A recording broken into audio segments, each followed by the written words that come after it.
आप सबको प्रभु श्री गणेश जी के अनुपम रूप का उचित परिचय प्राप्त हो गया। तो अब मेरे साथ कहिए, ओम गण गणपते नमः, ओम गण गणपते नमः, ओम गण गणपते नमः, ओम गण गणपते नमः, ओम गण गणपते नमः। बस बस बालक बस।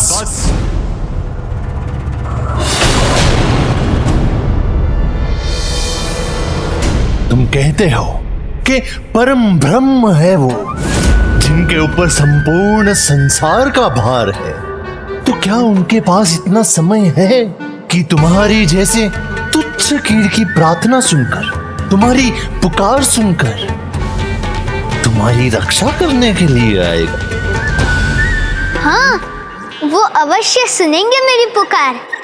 उनसे किसी का भेद नहीं छिपा, चाहे वो देवलोकवासी हो या साधारण धरतीवासी।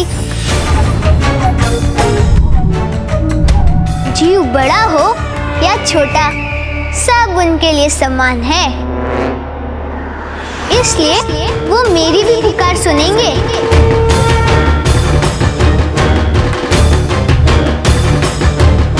जैसे उन्होंने एक मेंढक दंपति की सुनी थी।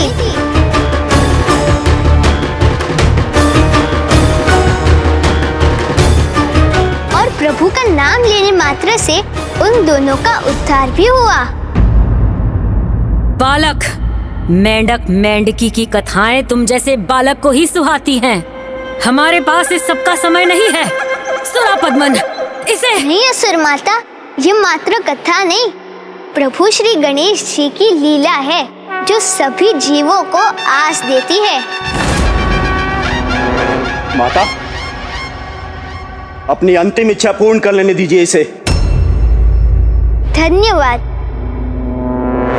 एक बार एक मेंढक दंपति एक कुएं के मुंडेर पर बैठे थे।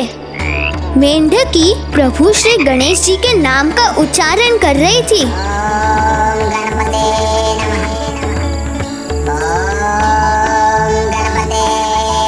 किंतु उसके पति को ये नहीं भाया, क्योंकि उसके अनुसार एक पत्नी की निष्ठा मात्र उसके पति के लिए ही होनी चाहिए। तो पति के टोकने पर मेंढकी ने प्रभु का नाम लेना रोक दिया। किंतु जैसे ही मेंढकी ने प्रभु का नाम लेना छोड़ा, आंधी और वर्षा होने लगी।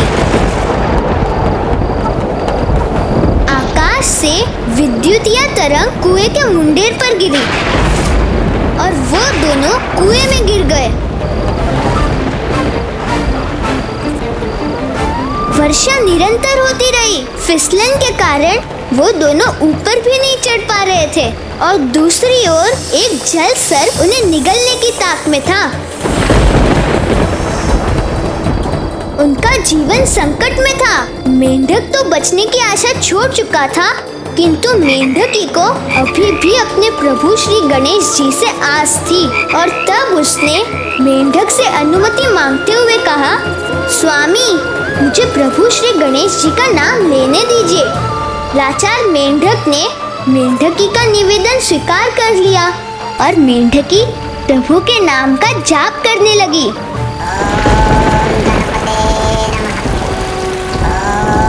और उधर उस सर्प ने भी अपना मुंह खोलकर वार किया और तब जैसे ही सर्प उनके निकट पहुंचा, कुएं में कुछ गिरा। मेंढक ने तो भयभीत होकर अपने नेत्र बंद कर लिए, किंतु मेंढकी को अपने प्रभु पर इतना अटूट विश्वास था कि उसे लगा कि वो प्रभु श्री गणेश जी की सुन है। और जब मेंढक ने अपने नेत्र खोले और पाया कि वो एक जल के पात्र में है, सुरक्षित है, मेंढकी ने कहा, प्रभु दयानिधान श्री गणेश जी ने उनकी रक्षा की।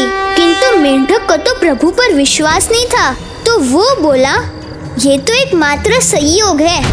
वास्तव में हमारी रक्षा तो इस व्यक्ति ने की है, जिसने इस पात्र को जल में डाला और हम दोनों को बाहर निकाला। इसलिए तुम्हारे गणेश जी में विश्वास व्यर्थ है। तो अब यदि तुमने अपने पति की अवज्ञा की, तो तुम अपने पति का अपमान करने का अधर्म करोगी। उसके पति की बात सुनकर मेंढकी सहम गई और शांत हो गई। किंतु जिस जल में वो थे वो खोलते हुए उस जल के पात्र में डाल दिया गया। इस नए संकट से गिरने पर वो उससे निकलने का कोई प्रयास करते उससे पहले उस पात्र को ढक दिया गया। अब तो बचाव का कोई मार्ग ही नहीं था। तो मेंढक ने उस पर कटाक्ष करते हुए कहा, तुम्हारे आस के आधार प्रभु श्री गणेश जी कहाँ है? तो मेंढकी ने उत्तर दिया, आपने ही मुझे प्रभु श्री गणेश जी का विचार करने से या नाम लेने से रोक दिया है स्वामी। तो मैं उनका स्मरण कैसे करूं? जीवन और मृत्यु के बीच अधर में लटके मेंढक को और कुछ न सूझा तो उसने कहा, तो लो मैं अनुमति देता हूँ, लो उनका नाम और हमें यहाँ से निकालो।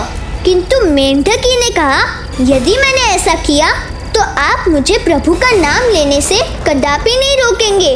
मेंढक के पास तो कोई और चारा था ही नहीं, तो उसने मेंढकी का प्रस्ताव स्वीकार किया और नवीन आशा और उत्साह के साथ मेंढकी फिर से प्रभु का नाम लेने लगी।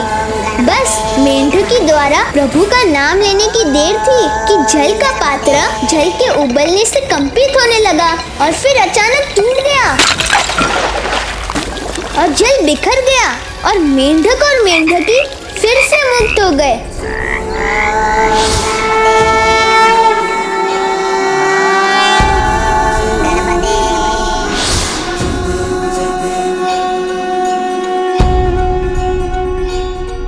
जिस प्रकार विघ्नहर्ता श्री गणेश जी का नाम लेने से उन दोनों की जीवन की निराशा आशा में परिवर्तित हो गई, उसी प्रकार यदि कोई भी जीवन की किसी विकट समस्या से जूझकर निराशा के समुद्र में डूब रहा हो तो अपने भीतर की आशा को जगा कर रखना चाहिए। फिर स्थिति कैसी भी हो, भूकंप, भवंडर, महामारी या कोई और जटिल समस्या, सबके निवारण का आधार मन की आशा है, क्योंकि जहाँ आशा है वहाँ प्रभु श्री गणेश जी साथ है।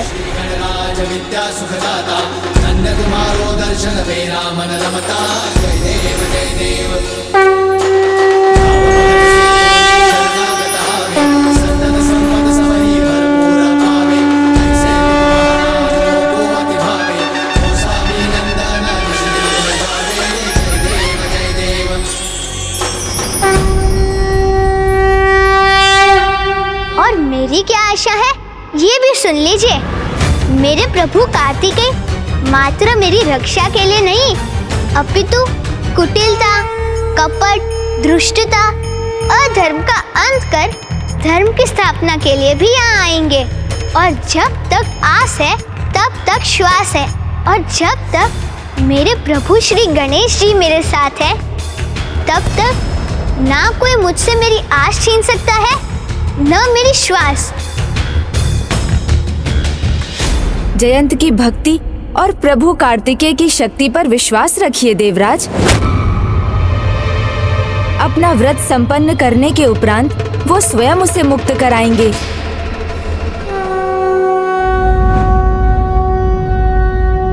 मुझे सुब्रमण्यम स्वामी कार्तिकेय पर पूर्ण विश्वास है प्रथम पूज्य गणेश जी।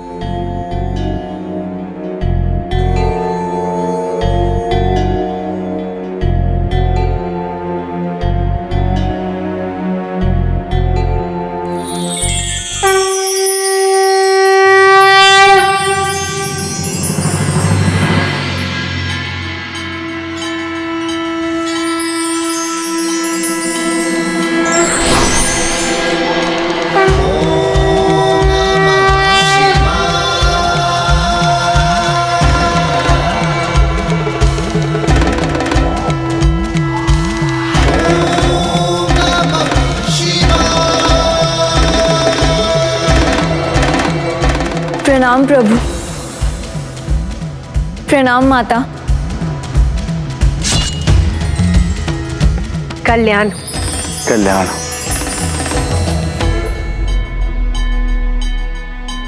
पुत्री, भक्ति भाव और निष्ठा तुम दोनों में ही हमारी आशा से कहीं अधिक हो। हम अत्यंत प्रसन्न हैं। पुत्री, तुमने वो उदाहरण दिया है जो अतुलनीय है। भक्त के रूप में अपार भक्ति की, जीवन साथी के रूप में हर क्षण उसका साथ दिया, और तभी संयम और ध्यान में रहकर भी कार्तिकेय अपनी पूजा पूर्ण कर सका, जो उसकी साधना और एकाग्रता और तुम्हारी अनुपम भक्ति का प्रमाण है। किंतु पुत्री, अभी पाशुपतास्त्र प्राप्त करने के लिए एक अंतिम उत्तर देना शेष है।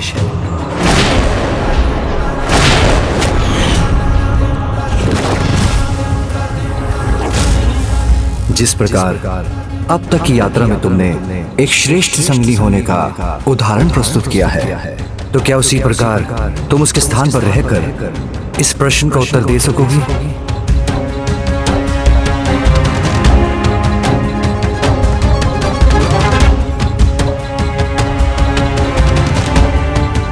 बता सकती हो शिव और शक्ति तत्व क्या है?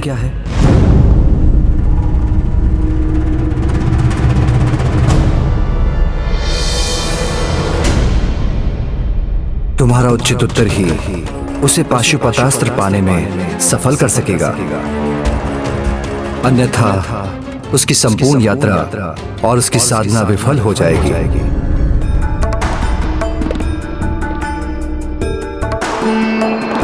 मेरे कारण स्वामी विफल हो कि नहीं हो सकता, कदापि नहीं।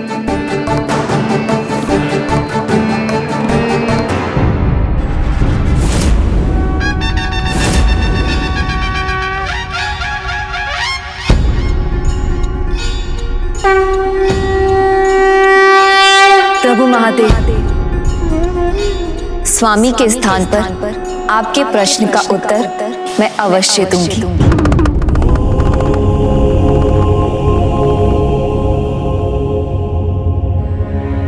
शिव और शक्ति तत्व क्या है?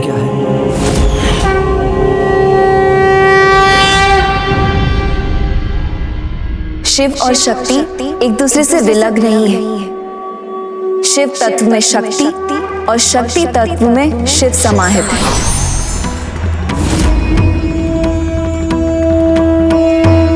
निष्क्रिय या शांत होने पर वो शिव तत्व है और सक्रिय अथवा गतिशील होने पर शक्ति। और ये दोनों संयुक्त रूप से ही सृष्टि की उत्पत्ति, उसके पालन और उसके विलय के नियंत्रक हैं। और सृष्टि के निर्माण, उनका पालन और विनाश की लय इसी प्रकार गतिमान रहती है।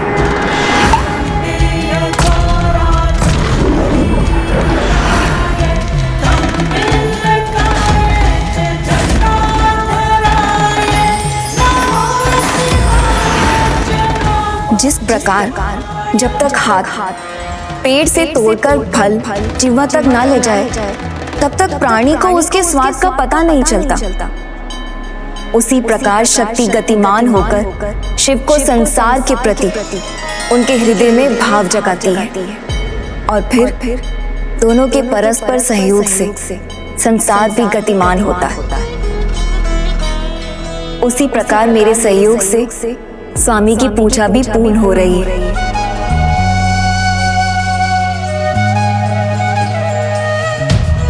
जैसे प्रभु महादेव का प्रश्न स्वामी के लिए था और मैं उत्तर दे रही हूँ, ठीक उसी प्रकार अटूट और परस्पर है शिव और शक्ति का तत्व और संबंध।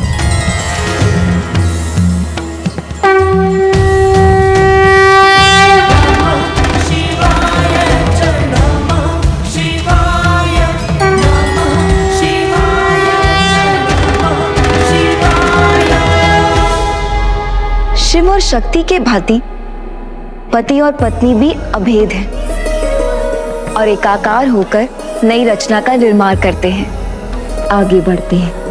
यही शिव शक्ति तत्व है। पुत्री, तुमने न केवल पति पत्नी के पावन संबंध, न केवल शिव और शक्ति के दिव्य बंधन को समझाया है, अपितु इस अंतिम परीक्षा में भी पुत्र कार्तिकेय को सफल बनाया है। अब वो पाशुपतास्त्र पाने और उसे धर्म युद्ध में उसका प्रयोग करने के लिए सर्वथा योग्य है।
पुत्र, अब तुम मेरे शक्ति दंड और पशुपतास्त्र अर्थात शिव और शक्ति दोनों के ही अस्त्रों से संपन्न, और इसका श्रेय देवसेना को भी जाता है।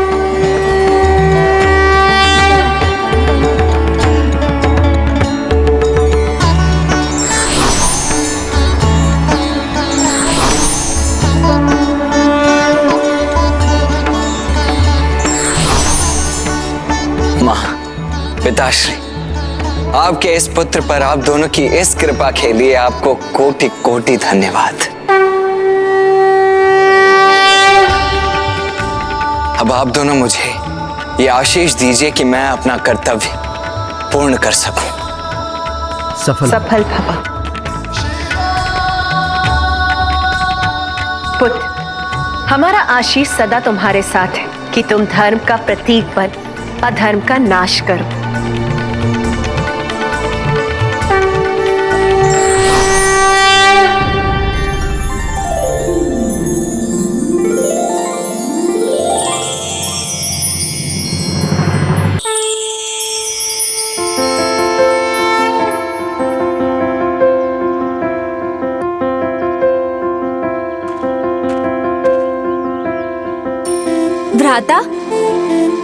भ्राता, आप इसी का विचार कर रहे हैं ना कि यहाँ क्या और कैसे हुआ? ये तो आपकी परम भक्त कुमारी देवसेना जी की भक्ति के चरम का ही परिणाम है।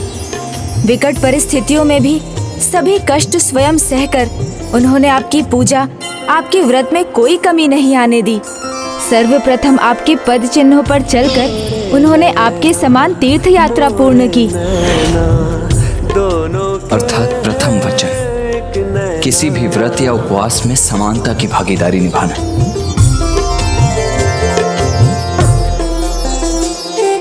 फिर यहाँ पहुँचने के उपरांत आपके व्रत का सम्मान करते हुए प्रत्येक पग पर आपकी सहायक बनी। ये तो दूसरा वचन था, एक दूसरे के प्रत्येक चुनाव का सम्मान करना। आपकी पूजा के हर चरण में आपके साथ रही और आपके लिए एक उचित स्थान का निर्माण किया। जो तीसरा वचन था, एक दूसरे की आवश्यकताओं और सुख का ध्यान रखना। और जब आप ध्यान में लीन थे तो आपके स्थान पर उन्होंने आपकी पूजा संपन्न की।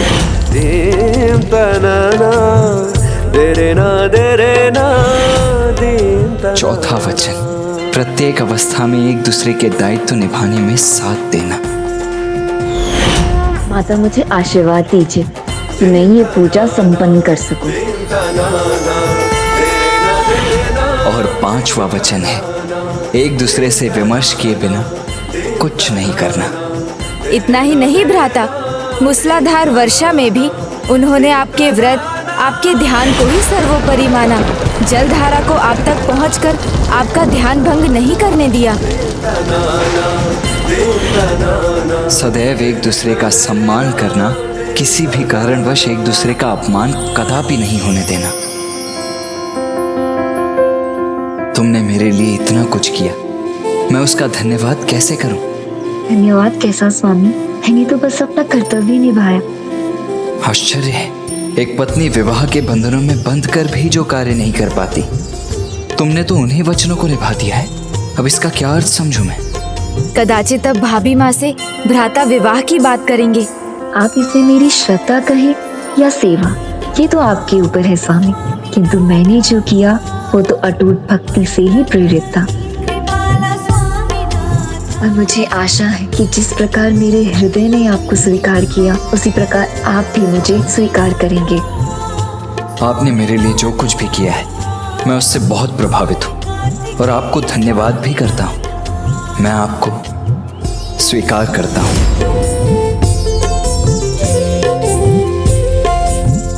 अपनी प्रिय भक्त के रूप में।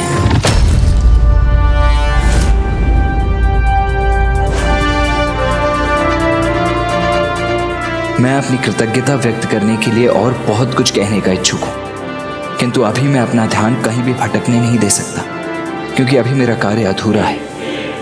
मुझे अभी अधर्म का नाश करने और अधर्मियों को दंडित करने का कर्तव्य भी निभाना है।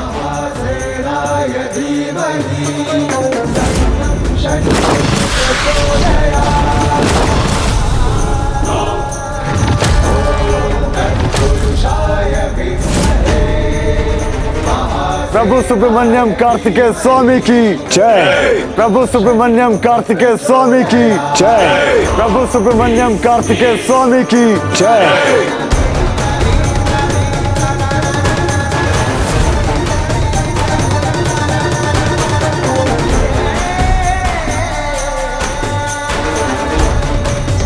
प्रभु सुब्रमण्यम कार्तिकेय स्वामी की जय। प्रभु सुब्रमण्यम कार्तिकेय स्वामी की जय।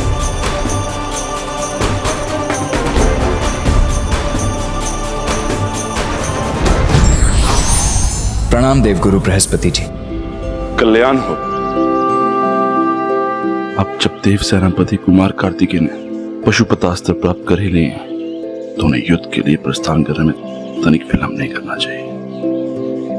देवराज सेनापति वीरबाहु, देवगुरु बृहस्पति जी के आदेश का पालन करने के लिए तैयार हो जाइए और स्मरण रखिए, ये युद्ध कठिन अवश्य होगा, किंतु इस युद्ध को हम सभी योद्धाओं को मिलकर संपूर्ण साहस, शक्ति और अटूट विश्वास के साथ लड़ना है। और इसके लिए हम अभी इसी क्षण महेंद्रपुरी की ओर प्रस्थान करेंगे।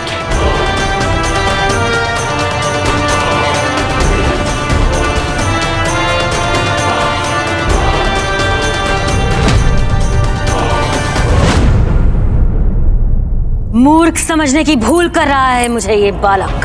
भेद जानने के लिए भेदिया छोड़ दिया ताकि हम यहाँ इसमें उलझे रहें और वो वहाँ युद्ध की तैयारी कर यहाँ पहुँच भी जाए, किंतु मैं ऐसा कदापि नहीं होने दूंगी। माँ, मुझे अनुमति दो, मैं अभी इसका अंत कर देता हूँ। नहीं, ये कारागार में रहना चाहता है ना, तो इसे ऐसे भयंकर कारागार में भेजूंगी जहां होने वाले कष्ट की ये कल्पना भी नहीं कर सकता। और जहां तक उस कार्तिकेय का प्रश्न है, तो मैं जानती हूं कि उसके साथ क्या करना है।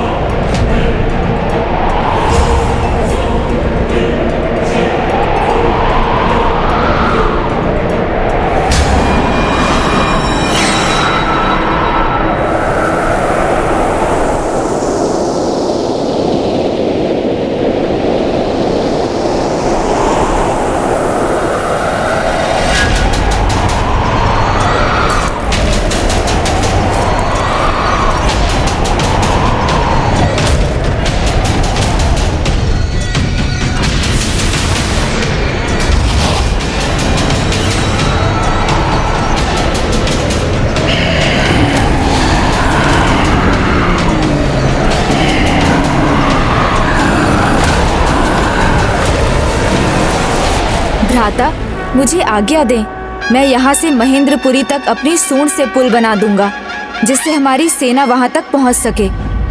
प्रभु, देव सेना आगे बढ़ने को तैयार है।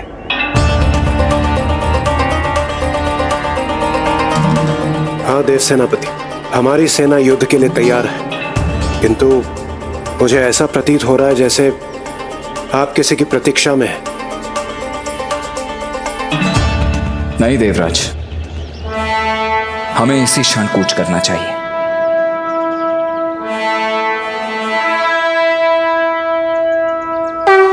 प्रणाम प्रभु।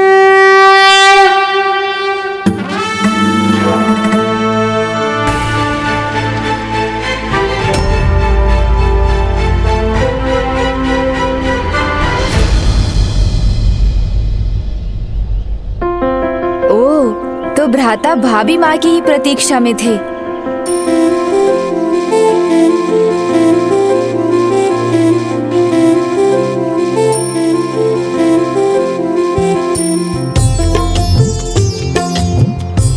प्रभु, माँ के अनुसार युद्ध के लिए प्रस्थान विजय तिलक के उपरांत ही करना चाहिए। ये सौभाग्य मुझे प्रदान करने की कृपा कीजिए। तोरे नैना मोरे नैना दोनों के हैं एक नैना, हो तोरे नैना मोरे नैना दोनों के हैं एक नैना, तोरे नैना मोरे नैना दोनों के हैं एक नैना, तोरे नैना मोरे नैना दोनों के हैं एक नैना। यदि आप मुझसे प्रसन्न होकर मुझे अपनी पत्नी के रूप में स्वीकार करने के लिए तैयार हैं, तो आप जाने से पहले एक बार मुड़कर मुझे अवश्य देखेंगे। दिन तनाना दिन तनाना देरे ना दिन तनाना दिन तनाना दिन तनाना देरे ना दिन तनाना।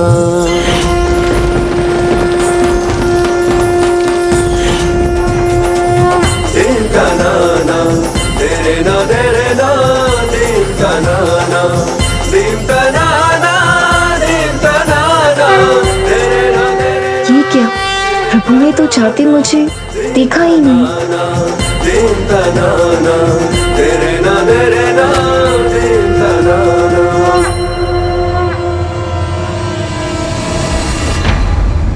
खड़े क्यों हो?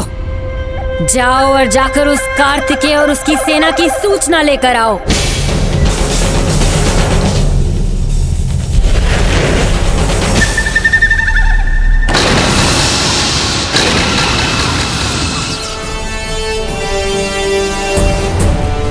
मुझे विश्वास है आप मुझे निराश नहीं करेंगे प्रभु। एक बार अवश्य मुड़ेंगे, देखेंगे मुझे। वो मुड़ क्यों नहीं रहे, मुझे देख क्यों नहीं रहे? क्या मेरी ये आशा निराशा बन जाएगी?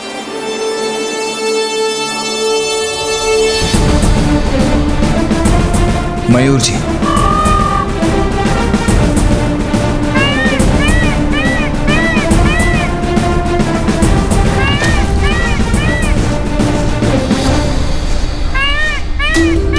प्रभु तो अपने वाहन मयूर जी पर सवार भी हो गए। वो मुड़ क्यों नहीं रहे, मुझे देख क्यों नहीं रहे?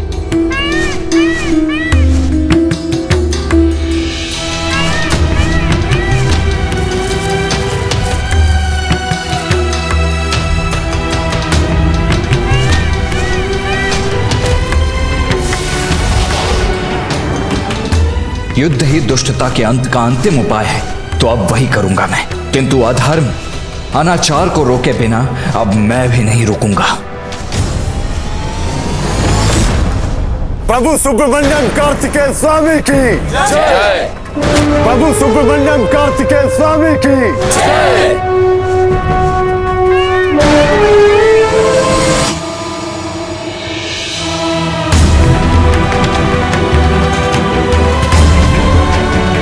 भाभी माँ के मुख पर ऐसी चिंता।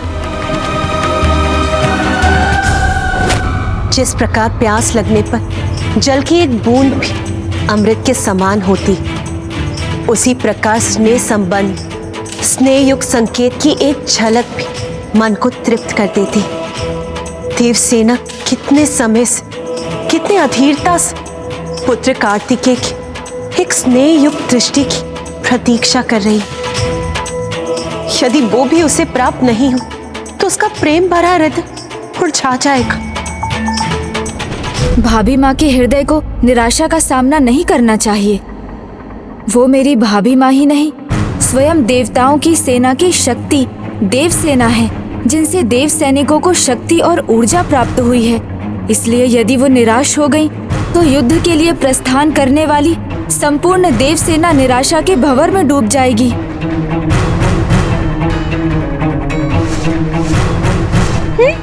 नहीं देख रहे हैं प्रभु।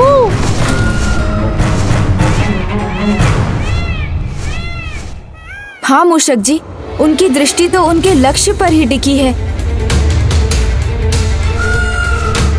उन्होंने नहीं देखा, अभी भी नहीं देखा भाभी माँ को। पुत्र कार्तिकेय को, पुत्री देवसेना को एक बार अवश्य देख लेना चाहिए।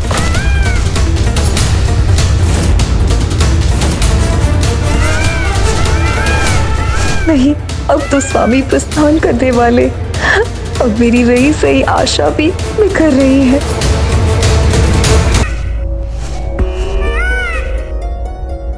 स्वामी तो मुझे देखे बिना ही चले गए। भाभी माँ के हृदय को निराशा का सामना नहीं करना चाहिए। वो मेरी भाभी माँ ही नहीं, स्वयं देवताओं की सेना की शक्ति देव सेना है, जिनसे देव सैनिकों को शक्ति और ऊर्जा प्राप्त हुई है। इसलिए यदि वो निराश हो गई तो युद्ध के लिए प्रस्थान करने वाली संपूर्ण देव सेना निराशा के भंवर में डूब जाएगी। प्रभु सुब्रमण्यम कार्तिकेय स्वामी की जय। प्रभु सुब्रमण्यम कार्तिकेय स्वामी की जय। प्रभु सुब्रमण्यम कार्तिकेय स्वामी की जय। जिसका मुझे भय था वही हो रहा है। देव सैनिकों की ऊर्जा क्षीण हो रही है। एक बार तो पीछे मुड़िए भ्राता, देख लीजिए भाभी माँ की ओर। एक बार तो पीछे मुड़कर देख लो पुत्र, बस एक बार।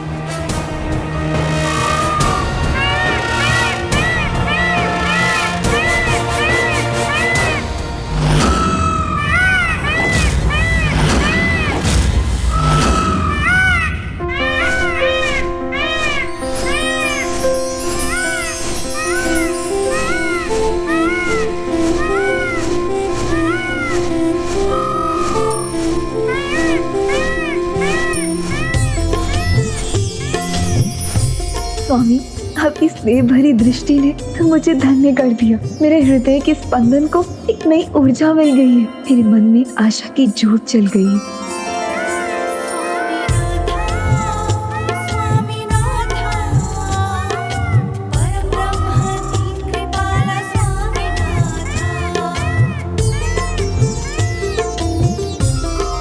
मूषक जी, देखा आपने? हाँ प्रभु, देखा। प्रभु ने भाभी माँ को देखा।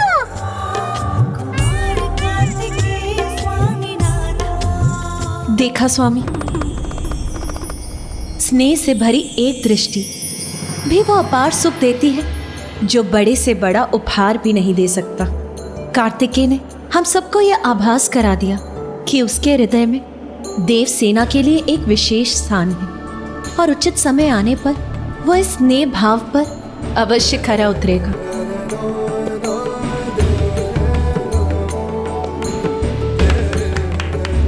देखिए स्वामी, देवसेना जितनी आनंदित है उससे कहीं आनंदित तो पुत्र गणेश है। मूषक जी, हम सफल हो गए। इतने दिनों जो कठोर परिश्रम किया था हमने, उसका इतना सुंदर परिणाम हुआ। मैंने कहा था ना, भ्राता भाभी माँ से विवाद में पढ़ने का कार्य बंद कीजिए प्रभु। थोड़े मध्यम स्वर में बोलिए, कहीं आपके शब्द भैया के कानों तक पहुँच गए ना तो। हाँ हाँ, आप उचित कहते हैं मूषक जी, किंतु क्या करूं, अपने उत्साह को कैसे कम करूं? अब तो बस एक ही प्रतीक्षा है, कब ये युद्ध समाप्त होगा और कब भ्राता और भाभी माँ विवाह के पवित्र बंधन में बंधेंगे।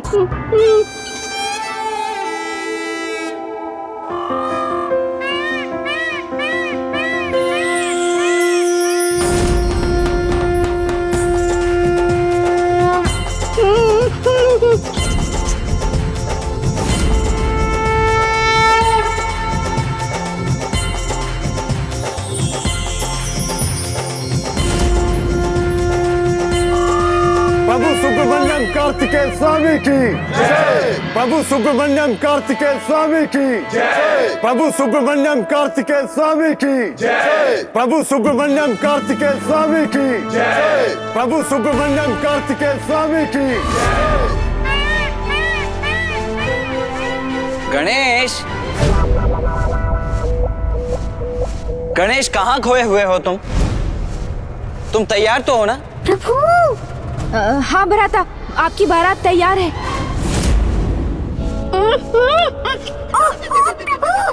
क्या हो गया मेरी जिह्वा को? मेरा अर्थ है भ्राता, आपकी सेना तैयार है। सेना तो तैयार है सागर पार करने के लिए गणेश, किंतु मुझे ये समझ नहीं आ रहा है कि तुम्हें क्या हुआ है। तुम अब तक तैयार क्यों नहीं हो? नहीं भ्राता, मैं तैयार हूँ आपको मंडप पर ले जाने। मेरा मतलब है आपकी सेना को महेंद्रपुरी ले जाने को। संभालो अपने आप को गणेश, और शीघ्र ही तैयार हो जाओ। हाँ भ्राता। चलिए मयूर जी।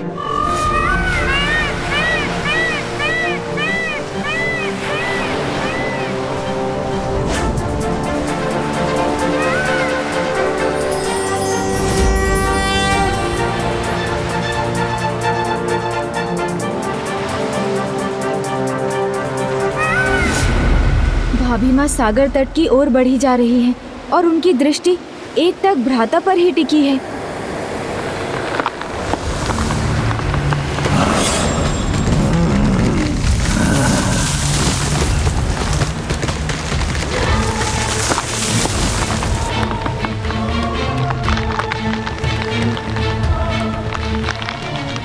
भाभी माँ, आप वहाँ नहीं जा सकती।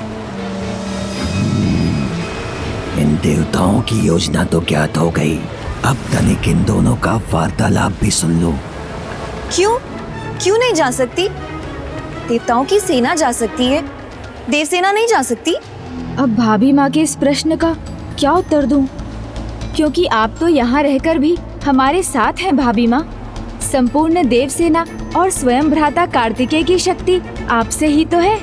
यदि ऐसा है तो मेरा वहाँ उनके निकट होना और भी अनिवार्य है। भ्राता के समान भाभी माँ को समझाना भी अत्यंत कठिन है।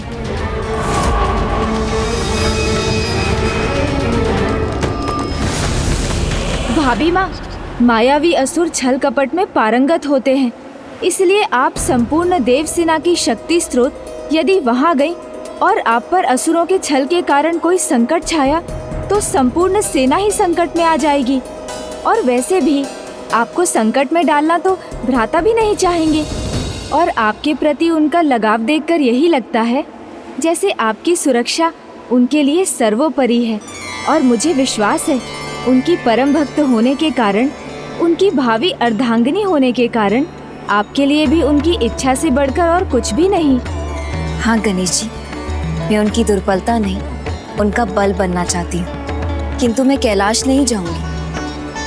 यहीं रहकर तब तक उनके और उनकी सेना के लिए शक्ति पूजा और विजय व्रत करूंगी, जब तक वो असुरों पर विजय पाकर मेरे भ्राता जयंत के सहित वापस ना लौटे।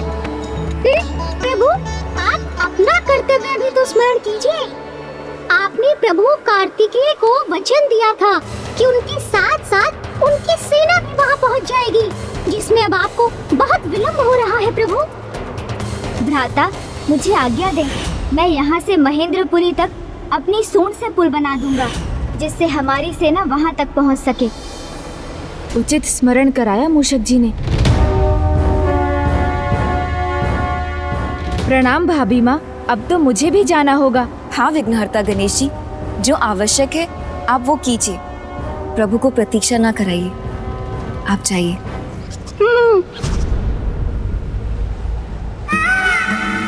स्वामी, जब तक आप लौटेंगे नहीं, आपकी तेज सेना यहीं आपकी प्रतीक्षा करेगी।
कार्तिकेय भक्त जैन की बहन देवसेना, कार्तिकेय और उसकी सेना की ऊर्जा है ये।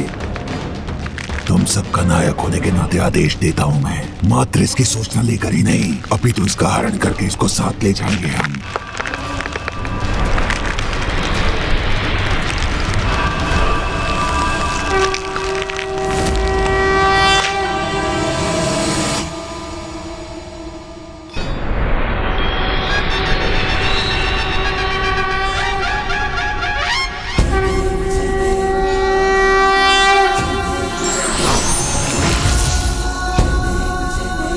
प्रथम पूज्य गणेश जी की जय। प्रथम पूज्य गणेश जी की जय। प्रथम पूज्य गणेश जी की जय। प्रथम पूज्य गणेश जी की जय।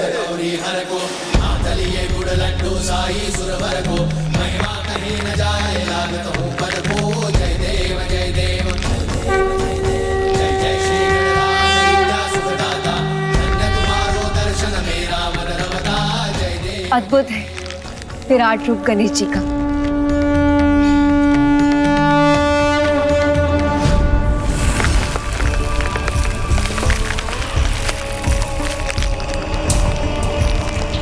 देवताओं के कार्तिकेय की शक्ति है ये, हरण करना है इसका, हरण कर इसे साथ ले जाना है अपने।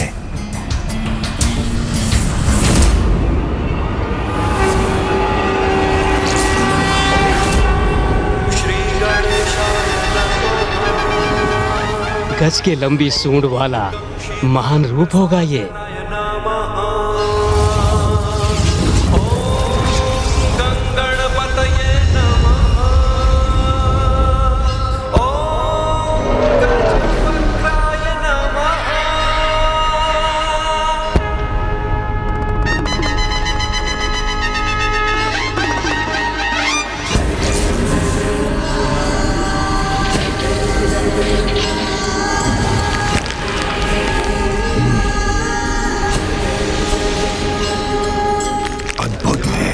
सर्वथा अद्भुत है।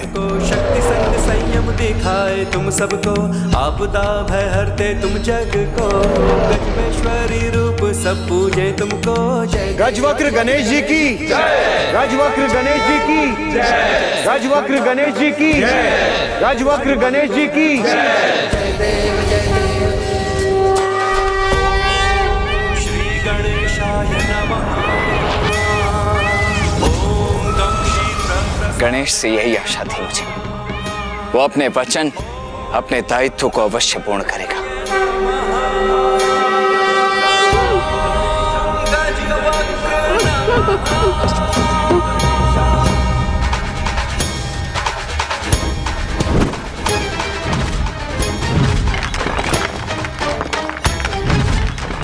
हे गजवक्र गणेश जी, हमारा प्रणाम स्वीकार कीजिए और हमें आगे बढ़ने की अनुमति दीजिए। आपदा भय हरते तुम सारे जग को, गजवेश्वरी रूप में पूजे तुमको जय देव जय देव जय। ओम श्री गणेशाय नमः। ओम गं क्षीप्र प्रसादनाय नमः। ओम गं गणपतये नमः। प्रणाम गजवक्र गणेश जी।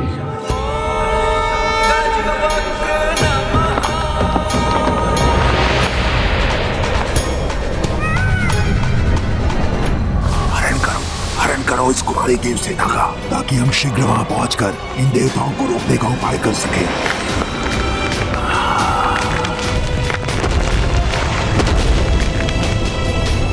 यहाँ कुछ अनुचित होने की संभावना तो नहीं, फिर मुझे क्यों ऐसा आभास हो रहा है जैसे कोई संकट है यहाँ।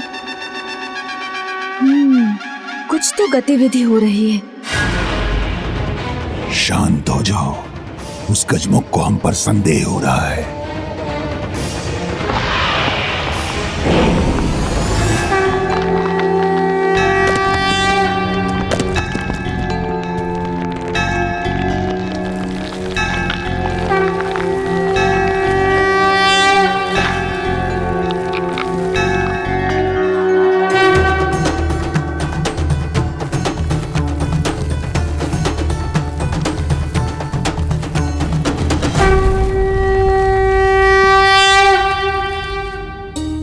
हे प्रभु महादेव, हे माँ गौरी शक्ति, आपके आशीर्वाद से आज प्रभु ने मुझे स्नेहपूर्वक देखने की कृपा की। अब मेरे मन में एक ही इच्छा है कि वो अपने कार्य में सफल हो, पाप और अधर्म के इस युद्ध में उन्हें विजयी बनाने की कृपा करें। जब स्वयं विघ्नहर्ता गणेश जी मेरे स्वामी के साथ हैं, तो मैं भय और शंका मुक्त हो गई हूँ। जो होगा शुभ होगा। मेरे स्वामी के सभी विघ्न दूर होंगे। हे गजवक्र गणेश जी, मुझे आशीष दीजिए कि मैं शक्ति पूजन और स्वामी की जय के लिए विजय व्रत सफलता पूर्वक संपन्न कर सकूं। आप अवश्य सफल होंगी भाभी माँ।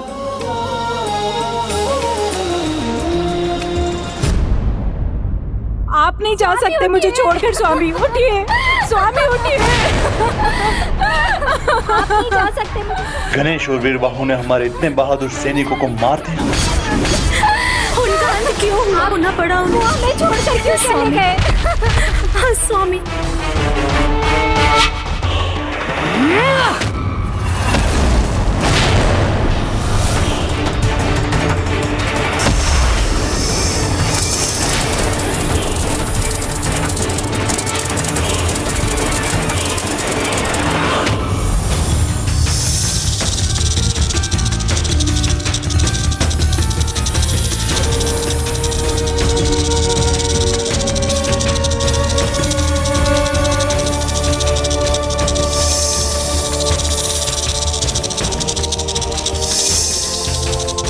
माया की माया पराजित होगी, प्रभु का प्रभुत्व विजय होगा, मेरी रक्षा होगी।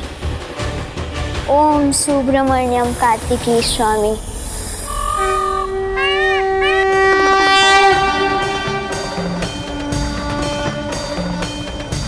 या देवी सर्वभूतेषु शक्तिरूपेण संस्थिता नमस्तस्यै नमस्तस्यै नमस्तस्यै नमो नमः।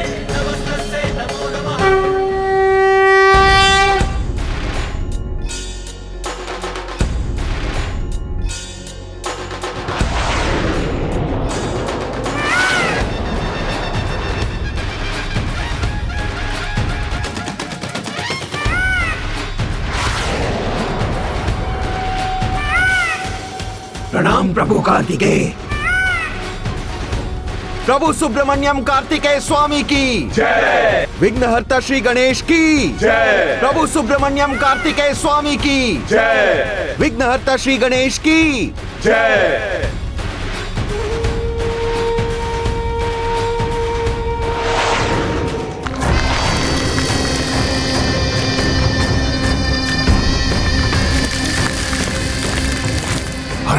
हरण करेंगे, साथ ले जाएंगे इसको।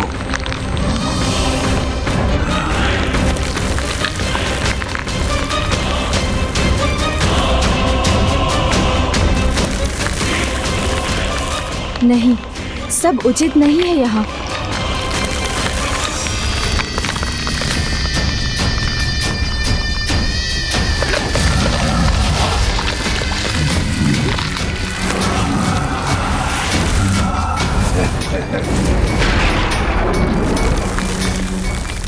ओह, वृक्षों के भेष में असुर हैं।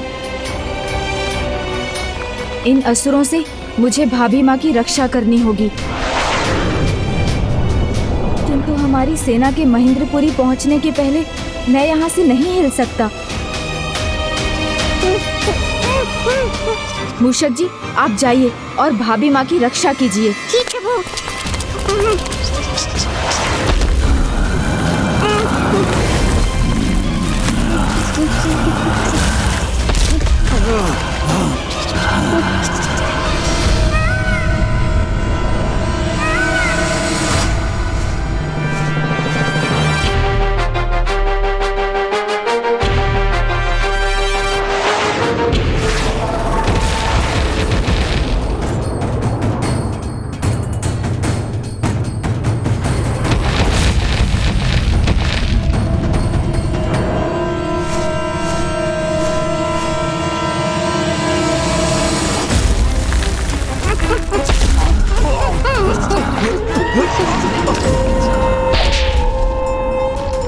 मूषक, हमारी बाधा नहीं बन सकोगी तुम।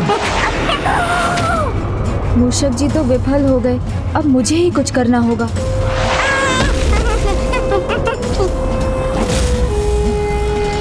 समय व्यर्थ मत करो, हरण कर लो इसका।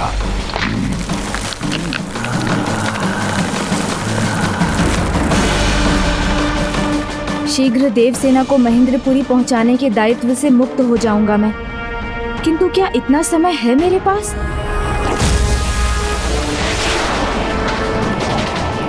तो क्या करूं? कैसे भाभी माँ की सहायता करूं? मुझे शीघ्र ही कोई उपाय सोचना होगा।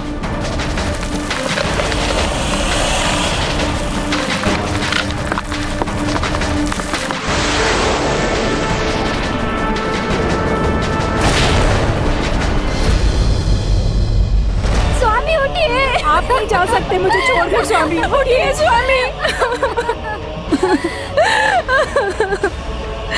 अब ये सुहागन के श्रृंगार की चूड़ियों को तोड़ना ही उचित होगा। रुको।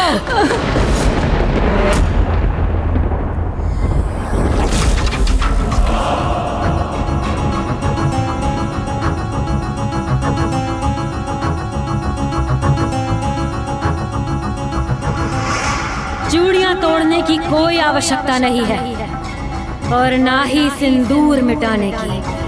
भूलो मत, माया हूँ मैं, महानतम हूँ।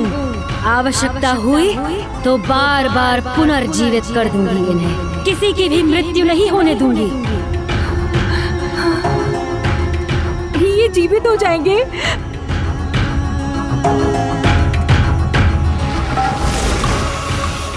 स्वामी,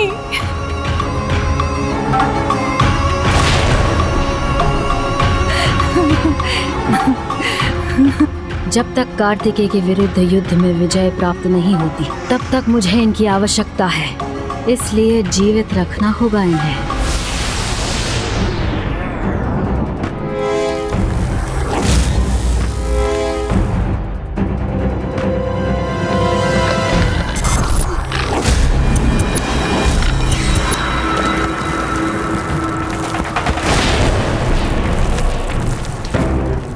घेर लिया है इसे, जकड़ लेंगे हम और हरण करेंगे इसका।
हमारी सेना तो युद्ध के लिए उतावली हो रही है, किंतु युद्ध में शीघ्रता नहीं करनी चाहिए। मुझे अभी रुकना होगा।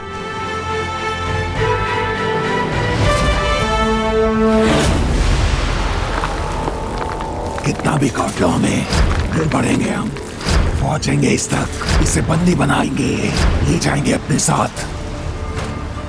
विघ्नहर्ता गणेश, मेरे इस व्रत में कोई विघ्न नहीं आने देंगे। गणेश हमें रोके इससे पहले मैं ही रोक दूंगा इन्हें।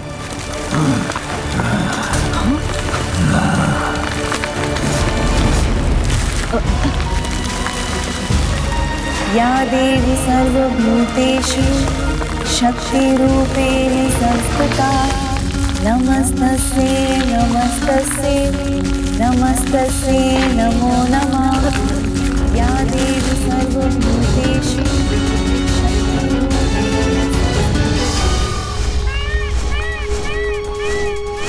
देव सेनापति, हमारी सेना युद्ध के लिए तैयार है, तो फिर हम आगे क्यों नहीं बढ़ रहे? देवराज, ये हमारे जीवन का एक बहुत बड़ा युद्ध है, तो इसका आरंभ हम प्रथम पूज्य विघ्नहर्ता गणेश का आशीर्वाद लिए बिना कैसे कर सकते हैं भला? इसीलिए मैं और मेरी समस्त सेना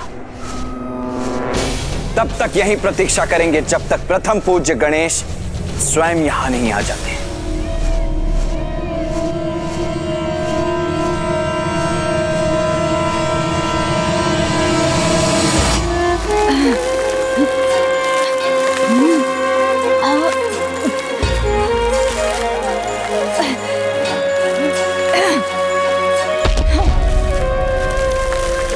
कितनी भी शक्ति लगा लो, तुम्हें मुक्त नहीं होने दूंगा मैं।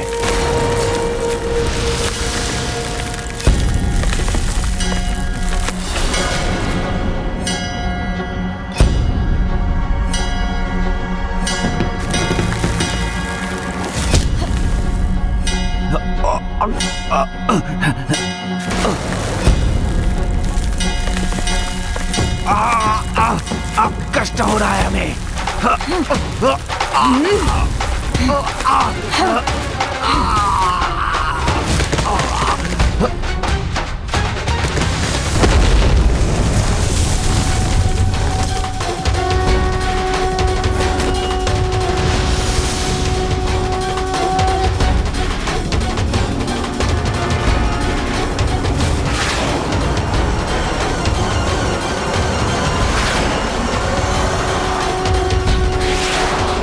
कालकोट से भी अधिक विषैले मेरे ये कंटक तुम्हें नष्ट कर देंगे।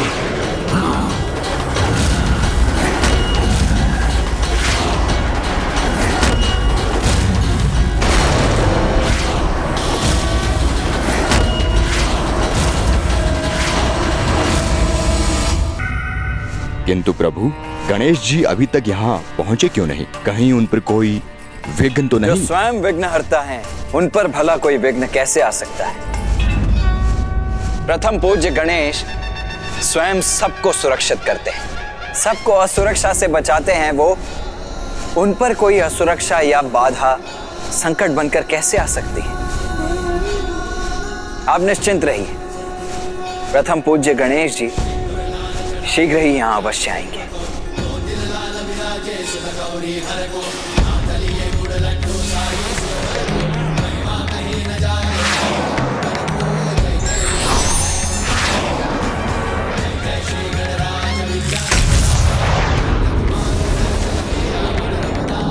लो, अब तुम स्वयं सामना करो इन विषैले कंटकों का।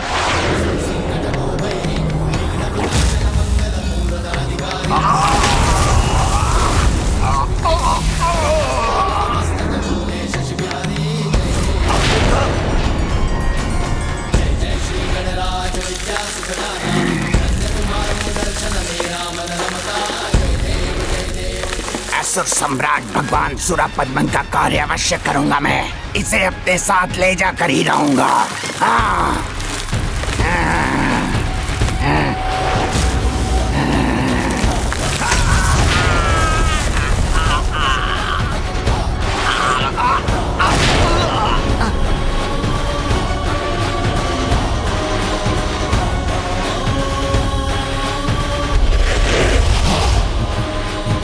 मुझे क्षमा कर दीजिए, मुझे जाने दीजिए, मुझे क्षमा कर दीजिए प्रभु।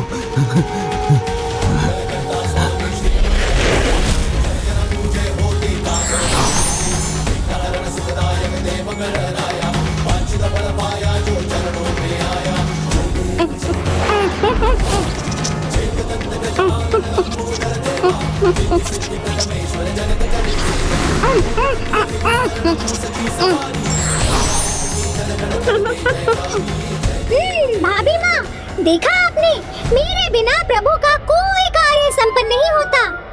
वो तो अच्छा हुआ मैं समय पर पहुँच गया, अन्यथा। अच्छा तो ये हुआ मूषक जी कि आप इन सभी के पराजित होने के बाद आए, अन्यथा पता नहीं कितनी दूर फेंक दिए जाते।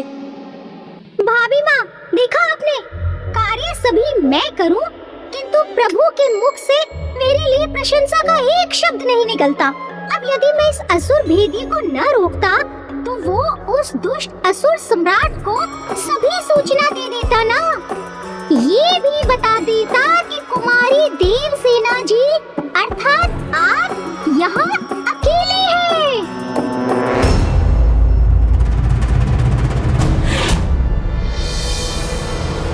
ओह, ये असुर तो अभी भी जीवित है और इसने मूषक जी की सारी बातें सुन ली है।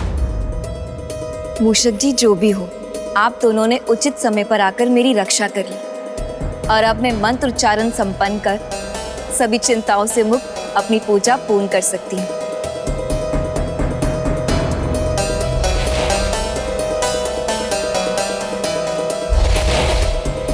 इन तीनों के शरीर तो मिट्टी में भी मिल गए।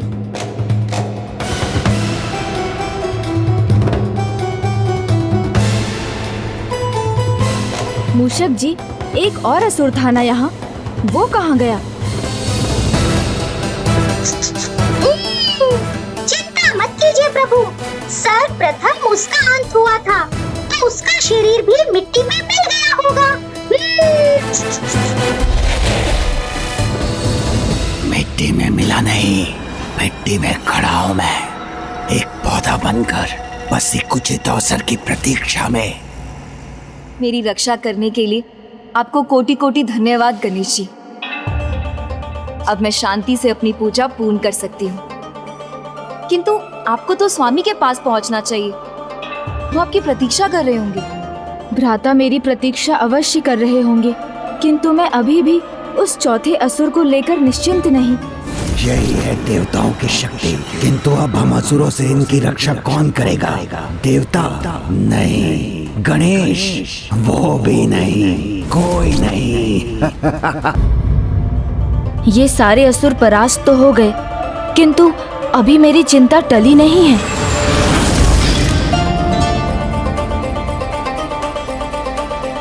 भाभी माँ, मुझे तो वहाँ शीघ्र पहुँचना ही है, किंतु मैं यहाँ आपकी सुरक्षा की व्यवस्था किए बिना नहीं जाना चाहता।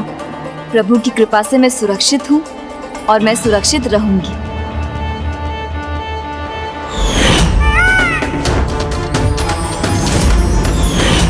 भ्राता के मयूर जी का पंख।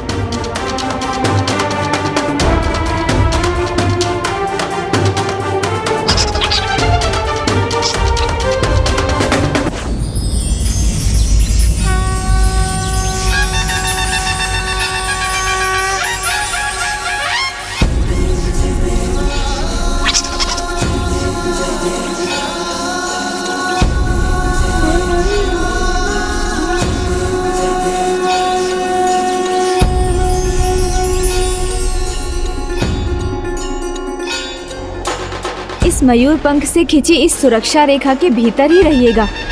यहाँ आप पर कोई संकट नहीं आ सकता। इसके भीतर किसी भी प्रकार का प्रहार आपको आहत नहीं कर पाएगा।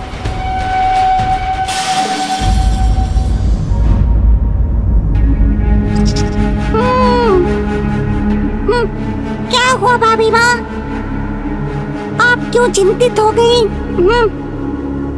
गणेश जी, आपने मुझे तो सुरक्षित कर दिया, किंतु स्वामी वहाँ कैसे हैं, ये मुझे कैसे ज्ञात होगा? उनका कुशल जाने बिना मैं पूजा में एकाग्र कैसे रह सकूंगी? अभी तो मेरे लिए उन्हें देखे बिना श्वास लेना भी कठिन है।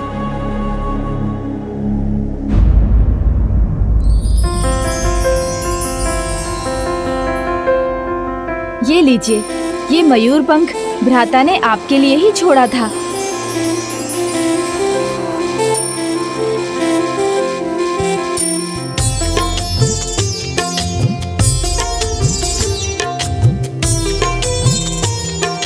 और मैं ये आशीष देता हूँ कि ये एक दिव्य दर्पण में परिवर्तित हो जाएगा, जिसमें आप अपने स्वामी को सदैव देख सकेंगी। वो कहाँ हैं और कहाँ जाएंगे, आप तो उनका भविष्य भी देख सकेंगी।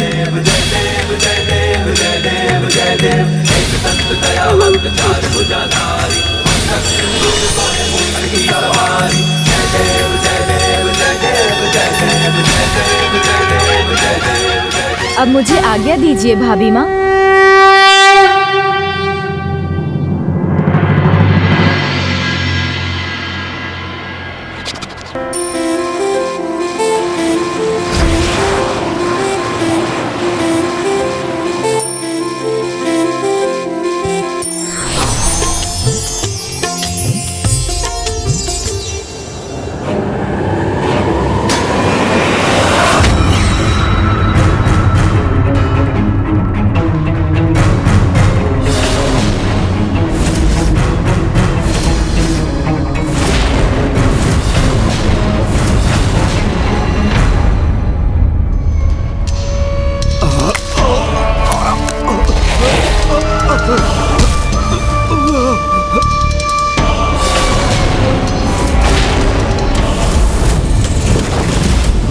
प्रणाम राजमाता सुरासाई।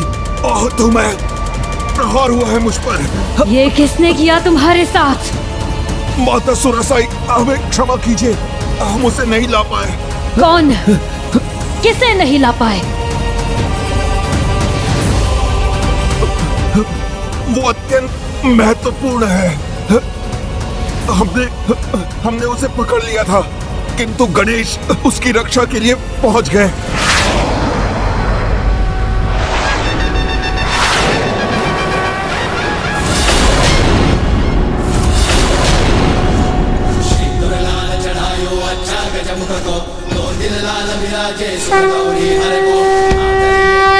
क्या हुआ भ्राता, आप अभी तक नीचे क्यों नहीं उतरे? युद्ध भूमि में प्रवेश क्यों नहीं किया? तुम्हारे आए बिना हम कुछ भी कैसे कर सकते हैं प्रथम पूज्य गणेश? किंतु तुम्हें इतना विलंब कहाँ हो गया? देवसेना भ्राता, मेरा मतलब था आपकी देवसेना की सुरक्षा, ये सुनिश्चित कर रहा था। गणेश, देवसेना तो कब से यहाँ तत्पर है युद्ध के लिए, अपितु हम सब तो तुम्हारी ही प्रतीक्षा कर रहे हैं। विघ्नहर्ता गणेश जी की जय। विघ्नहर्ता गणेश जी की जय। हे प्रथम पूज्य गणेश, मेरा प्रणाम स्वीकार कीजिए और हमें सफलता का आशीष देने की कृपा कीजिए। भ्राता, मेरी शुभकामनाएं तो सदा आपके साथ हैं। किसकी बात कर रहे हो तुम? शीघ्र बताओ, कितने लोग हैं? कहां से आक्रमण कर रहे हैं? वो कार्तिकेय की सेना, उसे अकेला छोड़ महेंद्रपुरी की ओर निकल पड़ी है। अति विशाल सेना है और वो उत्साह से भी भरी हुई है। राजमाता, आपके शत्रु कार्तिकेय का आगमन हो रहा है। स्वामी कार्तिकेय आ नहीं रहे हैं, वो तो अत्यंत निकट है।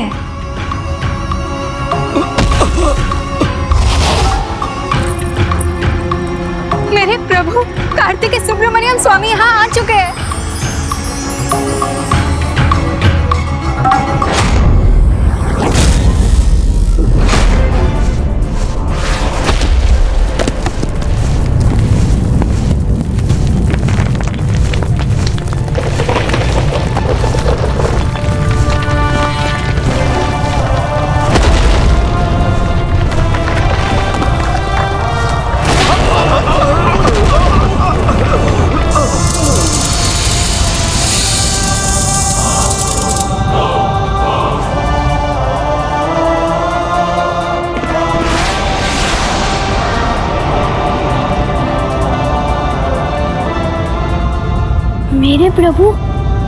मेरे प्रभु यहाँ आ गए।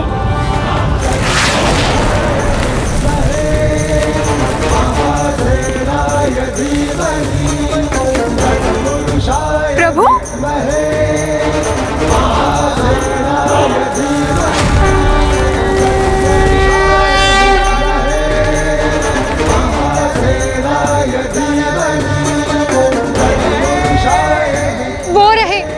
वो रहे मेरे प्रभु कार्तिकेय सुब्रमण्यम स्वामी।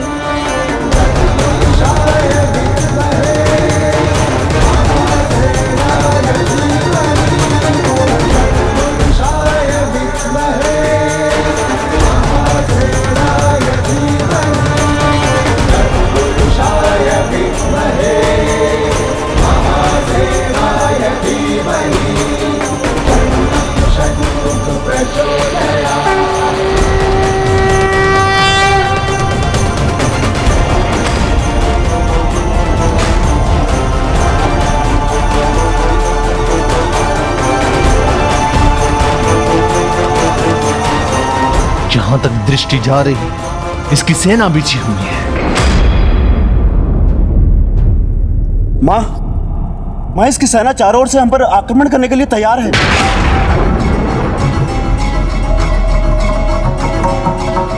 शाल अति उत्साहित है, चारों ओर उचित है। मैं भी तो देखूं कैसा है ये कार्तिकेय और उसकी विशाल सेना।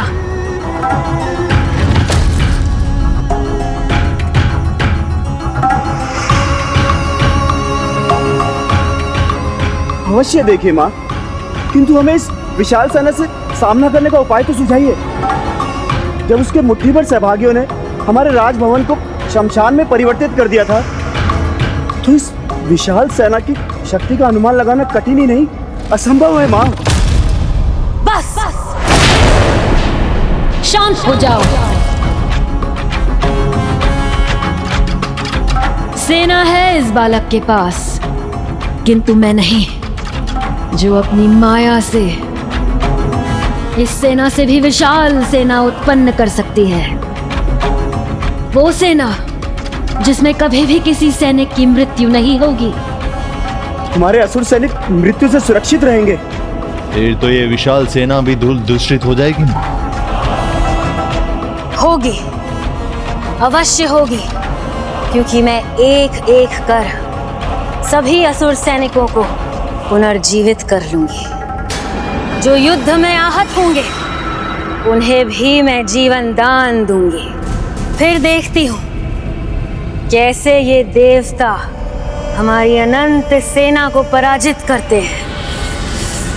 माँ, प्रकृति के नियमों के विरुद्ध जाकर कोई कुछ प्राप्त नहीं कर पाया है।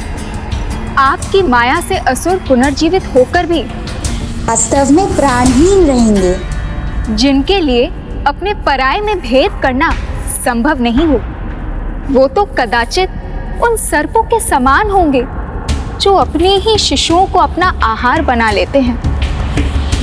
इसलिए कहीं ऐसा कर आप समस्त असुर कुल का सर्वनाश तो सुनिश्चित नहीं कर रहे ना? थोड़ा विचार कीजिए। मत कीजिए अनर्थ माँ, मत कीजिए। शांत अजामुखी, तुम्हें फिर से पुत्री होने का स्थान दिया है मैंने, किंतु मुझे क्या करना है क्या नहीं ये बताने का अधिकार नहीं दिया है मैंने तुम्हें। मुझे भली भांति ज्ञात है कि मुझे क्या करना है।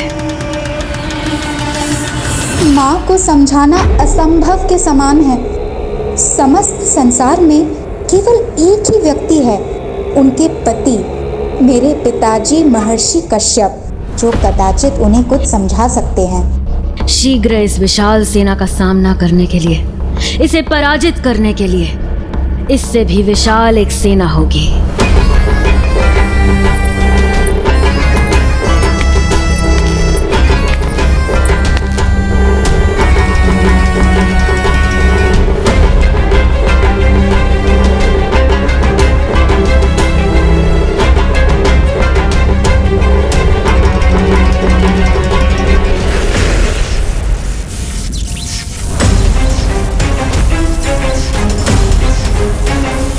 रुको सुरासई, रुको सुरासई, रुको सुरासई, रुको सुरासई, रुको सुरासई।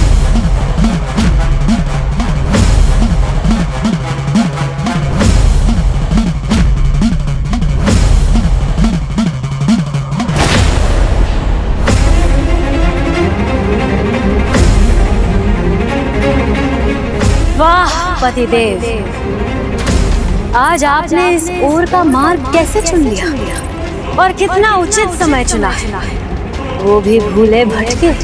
मार्ग से तो तुम भटक चुकी हो सुरासई, घोर अनर्थ करने जा रही हो तुम, किंतु अब मैं यहाँ हूँ तो ऐसा होने नहीं दूंगा।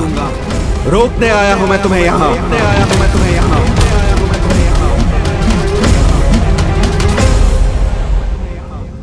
प्रकृति के नियमों के विरुद्ध चलने का अर्थ है स्वयं के विरुद्ध चलना, क्योंकि प्रकृति कुछ नहीं भूलती। मृतक को माया से पुनर्जीवित करना पाप नहीं, महापाप है, और मैं तुम्हें अपने विरुद्ध स्वयं तुम्हें ये पाप नहीं करने दूंगा। बस, बस।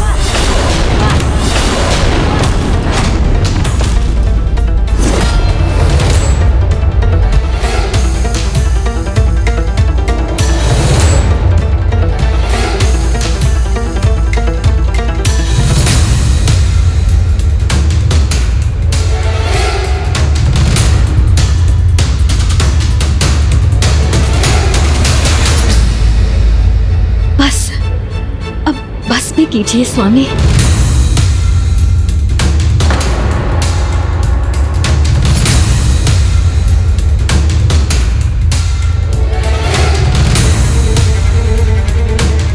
यहाँ आए हैं तो अपना क्रोध त्याग दीजिए। सुनूंगी, मैं आपकी प्रत्येक बात सुनूंगी, आपकी आज्ञा का पालन करूंगी, क्योंकि पहले आपकी आज्ञा का पालन न करने की बहुत बड़ी भूल की थी मैंने, किंतु अब वो भूल कदापि नहीं करूंगी। स्वामी, अपनी भूल से ही व्यक्ति सीख प्राप्त करता है। इतने वर्षों आपकी सेवा से वंचित रही, किंतु आज आपकी सेवा का अवसर प्राप्त करना चाहती हूँ। आपसे विनती है, मुझे मेरी भूल सुधारने का एक अवसर दीजिए।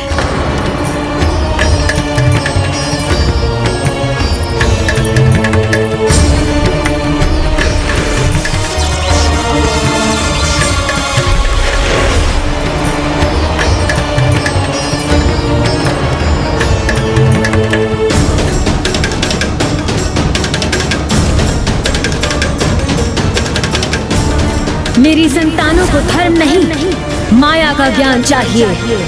मायाहीन ही सफल बनाएगी, अनेक ब्रह्मांडों पर विजय दिलवाएगी।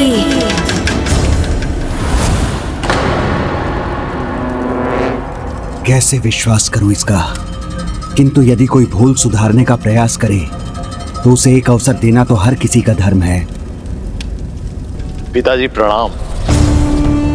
पिताजी, आज आप प्रथम बार महेंद्रपुरी आए हैं, तो सभी शंकाओं को त्याग कर मां का अनुरोध स्वीकार करने की कृपा कीजिए। हमें आपका उचित स्वागत करने की अनुमति दीजिए।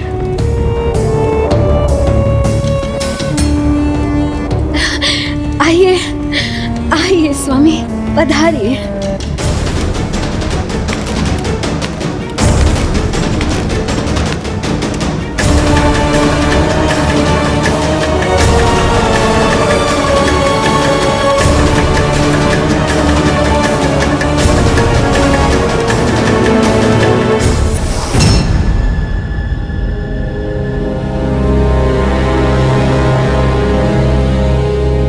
विचित्र बात है, बंद द्वार की ओर मुख कर किसके सम्मान में हाथ जोड़े खड़े हैं हमारे शत्रु। उनके सम्मान में असुर सम्राट जो परम ब्रह्म है, उनके सम्मान में जो बंद द्वार के इस पार से भी उन्हें दिखाई दे रहे हैं, जिन्हें सामने आने पर भी आप उन्हें देखने में विफल हो जाएंगे। उनकी महानता, उनकी महिमा आप नहीं पहचान सकेंगे।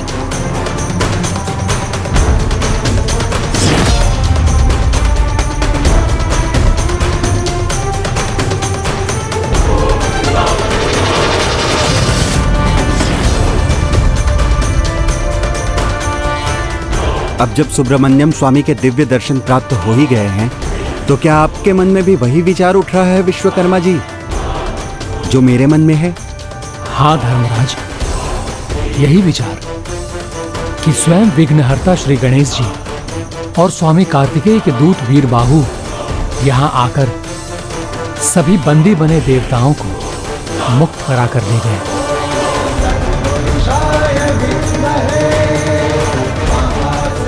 हाँ देवशिल्पी विश्वकर्मा जी, पुत्री पद्म कोमल और विभूति की सुरक्षा के लिए हम स्वेच्छा से बंदी बने हैं, किंतु अब समय आ गया है चिंता मुक्त होकर इन असुरों से मुक्त होने का।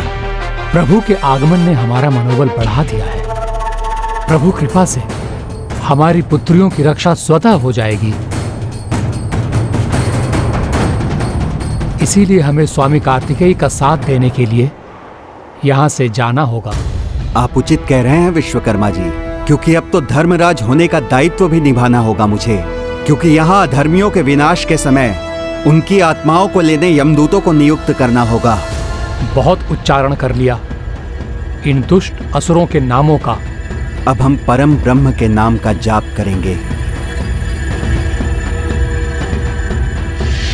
जय विघ्नहर्ता गणेश, जय सुब्रमण्यम कार्तिकेय स्वामी, जय विघ्नहर्ता गणेश, जय सुब्रमण्यम कार्तिकेय स्वामी।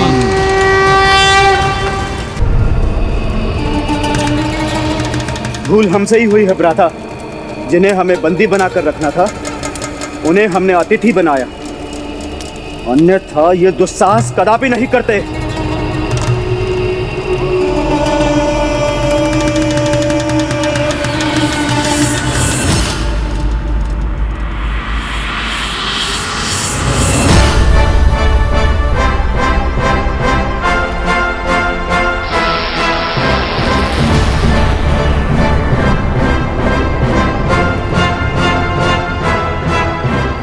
देवसेना, इन असुरों को लगता है कि वो भीरू होते जो धर्म पथ पर चलते, उनमें युद्ध करने का साहस नहीं होता। इसीलिए हमें देखकर ये अधर्मी आज अत्यंत आश्चर्यचकित सके। किंतु फिर हमें ये धर्म युद्ध के पूर्ण नियमों का पालन करते हुए लड़ना होगा। आज सूर्यास्त से नहीं, अभी तो कल प्रातः सूर्योदय के साथ यह युद्ध आरंभ होगा। देव सेनापति सुब्रमण्यम कार्तिकेय स्वामी की जय। देव सेनापति सुब्रमण्यम कार्तिकेय स्वामी की जय। प्रभु, अधर्मी असुर नियमों का पालन नहीं करते। वो सूर्योदय की प्रतीक्षा कहाँ करने वाले हैं? प्रणाम सुब्रमण्यम कार्तिकेय स्वामी। प्रणाम विघ्नहर्ता गणेश जी। प्रणाम।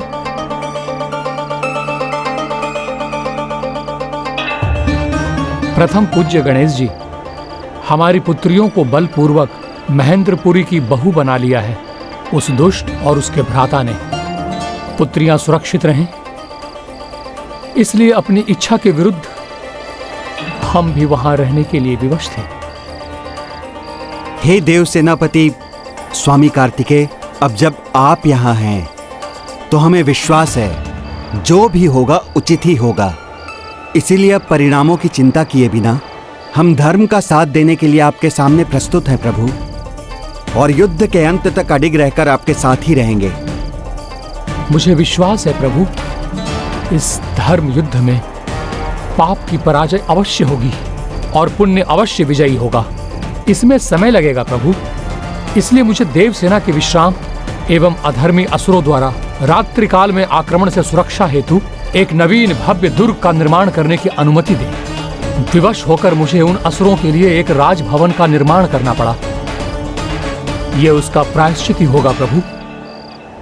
प्रभु सुब्रमण्यम स्वामी कार्तिकेय की जय। प्रभु सुब्रमण्यम स्वामी कार्तिकेय की जय। प्रभु सुब्रमण्यम स्वामी कार्तिकेय की जय। कीट समान देवता जो मेरे सामने हाथ जोड़ के खड़े थे, अब उसके आगमन से इतने उत्साहित हो गए, कदाचित मुझे ही वहां जाकर इन सब का वध करना चाहिए। फिर ना ये रहेगे ना ये इनका उस्ता, ना ही मुझे उस बालक कार्तिकेय की जय जयकार सुनना सहन करना पड़ेगा।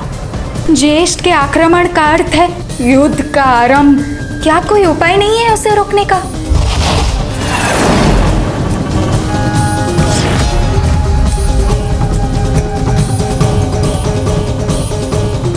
रुक जाइए भ्राता, हमें माता की आज्ञा की प्रतीक्षा करनी चाहिए। हमें सदा के समान माता के मार्गदर्शन पर ही चलना चाहिए, क्योंकि सुझाव को मानने में ही हमारी भलाई है। माँ की वास्तविकता पहचानते तो इनका ये भ्रम भंग होता और ये इस आत्मघाती युद्ध से बच जाते।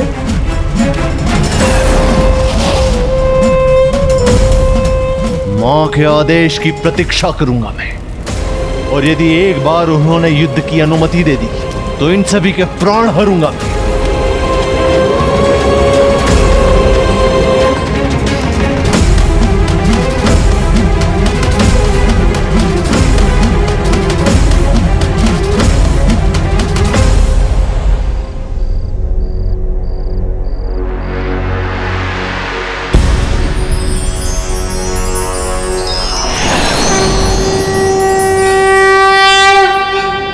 हे विघ्नहर्ता श्री गणेश, हमारे सभी विघ्नों को हरने की कृपा करें। प्रथम पूज्य गणेश जी की जय। प्रथम पूज्य गणेश जी की जय।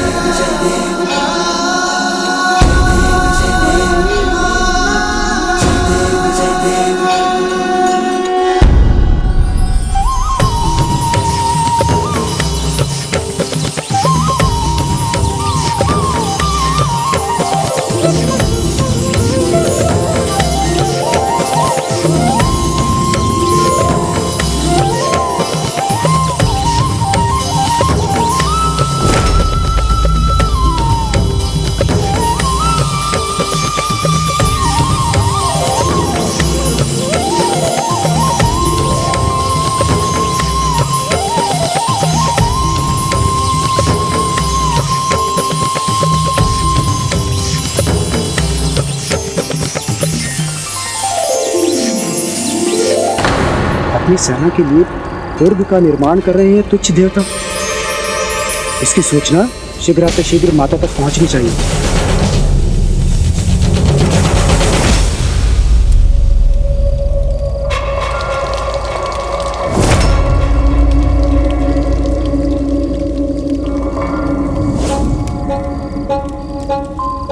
स्वामी, बड़े दिनों बाद आपके चरण अभिषेक करने का सौभाग्य प्राप्त हुआ है।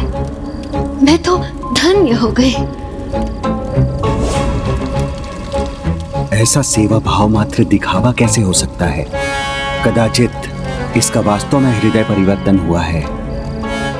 स्वामी, आपके चरण पहुंचने का सुख पाकर तो मैं और भी अधिक आनंदित हूँ।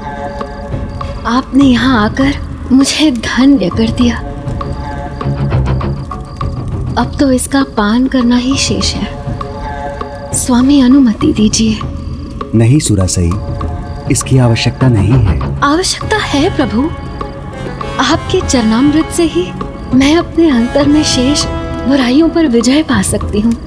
स्वामी, आप चाहते हैं ना कि मैं युद्ध में सफल हूँ, विजय हूँ।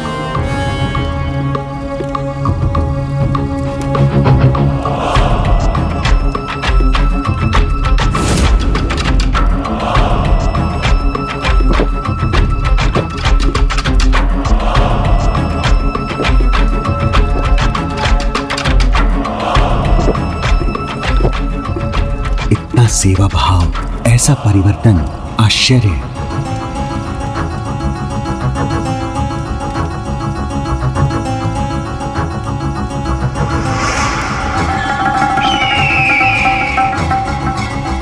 विश्वास कीजिए, आपकी अर्धांगिनी सचमुच अपनी बुराइयों को पराजित करना चाहती है। आशीष दीजिए मुझे, मेरे जो भी शत्रु शेष हैं, मैं उन पर विजय पा सकूं। अवश्य। विजयी भव, विजयी भव, विजयी भव, विजयी भव।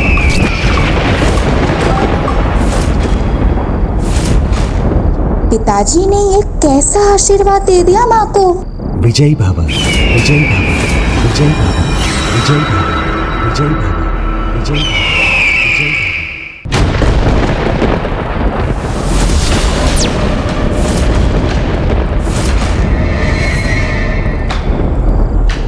विजयी भव, विजयी भव।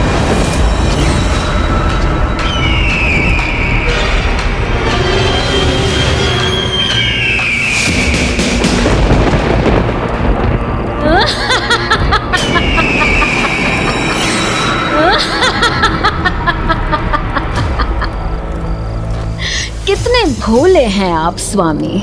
कैसे आपको ये संसार महान ऋषि मानता है। मेरे छल में आकर पुनः आपने मुझे इच्छित वरदान दे दिया।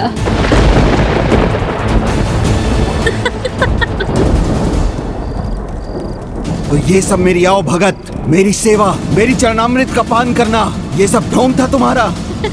ढोंग नहीं पतिदेव, ये तो माया की माया है। देखिए, ये जल अभी भी यही है।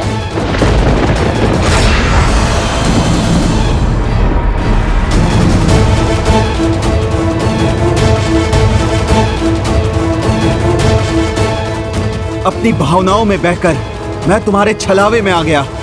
तुम जैसे दुष्ट अपनी दुष्टता सरलता से नहीं छोड़ते। कदाचित मुझे ये समझ लेना चाहिए था। हाँ पतिदेव।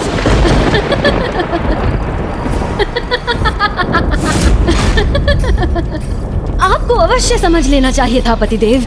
जिसने आज तक आपकी नहीं सुनी, वो अब क्या सुनेगी। सुरासई जो चाहती है वो पाकर रहती है। जैसे आज आपसे आशीर्वाद पा लिया, बस अब और स्वांग मुझसे नहीं होता। मेरे किसी भी कार्य में हस्तक्षेप मत करना, ये चेतावनी है मेरी। अन्यथा मृतक असुरों को पुनर्जीवित करना सबसे बड़ी भूल होगी तुम्हारी, क्योंकि ऐसा होते ही वो तुम्हारे ही विरुद्ध हो जाएंगे। और इतना ही नहीं, परम ब्रह्म स्वामी कार्तिकेय से युद्ध कर तुम अपने वंश का सर्वनाश निश्चित कर रही हो। मेरे वंश का नाश होता है तो हो जाने दो। मेरी महत्वाकांक्षा के समक्ष सब तुच्छ है। यही तो मेरी महत्वाकांक्षा रूपी यज्ञ की समिधा मात्र है। इनकी आहुति ही मुझे सफल बनाएगी। जिसके भीतर न ममता है, न त्याग, न अपनी संतान के प्रति कोई स्नेह, ऐसी माता को माता से और क्या अपेक्षा की जा सकती है? तुम अपनी स्वार्थ पूर्ति के लिए किसी का भी प्रयोग कर सकती हो। सत्य कहा आपने पतिदेव। प्रयोग करना ही मेरी प्रवृत्ति है। पिता की मृत्यु का प्रयोग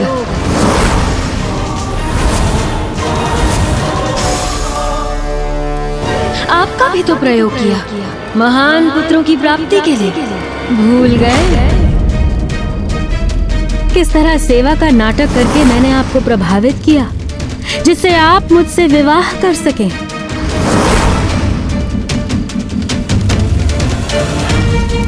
अब समय है उन्हीं पुत्रों के प्रयोग का। मुझे स्वयं के साम्राज्य का विस्तार करना है और उसके लिए मैं किसी की भी आहुति दे सकती हूँ, चाहे वो मेरे पुत्र हो या पुत्र के पुत्र।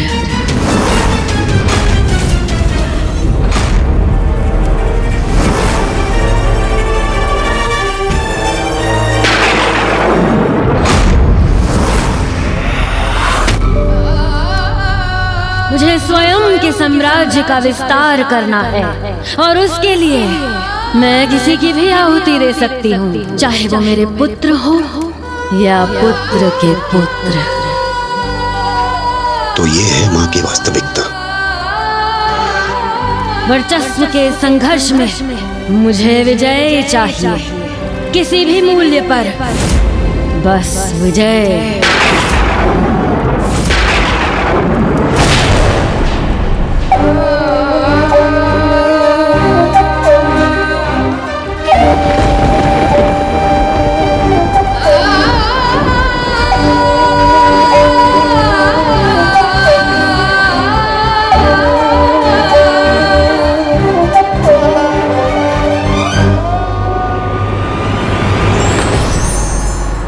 जो व्यक्ति प्रकृति के नियमों की अवहेलना कर उनके विरुद्ध कार्य करता है, वो अपने ही अनिष्ट का मार्ग प्रशस्त करता है।